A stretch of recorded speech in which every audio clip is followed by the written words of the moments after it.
ওই ঢাকার শহরে আগুনের ভেতরে কান্নার আওয়াজ তুমি দেখার পরেও কেন একটু চিন্তা করো না? মা বাবা কোনোদিন তো স্বপ্নেও ভাবে নাই আমার ষষ্ঠ শ্রেণীর সন্তানটা মরে যাবে, আমার চতুর্থ শ্রেণীর সন্তান দুনিয়া থেকে চলে যাবে।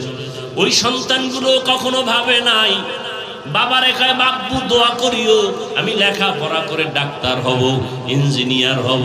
কিন্তু আমার মালিকের আদালতে হিসাব মিলানো হয়ে গেছে, দুনিয়া থেকে চলে যাবে, ডাক্তার আর হতে পারবে না, ইঞ্জিনিয়ার হতে পারবে না, মা বাবা চোখের পানি ধরে রাখতে পারে না।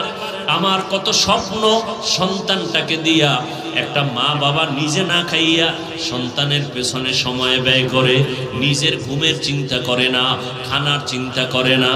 ও সন্তানেরা, ওই মা বাবার স্বপ্ন বাস্তবায়ন যদি করতে চাও, মা বাবার দোয়া ছাড়া কোনোদিন সামনে আগানো সম্ভব না। কিসের বাহাদুরি করো রে বাবা, এখনো সময় আছে, তওবা করো।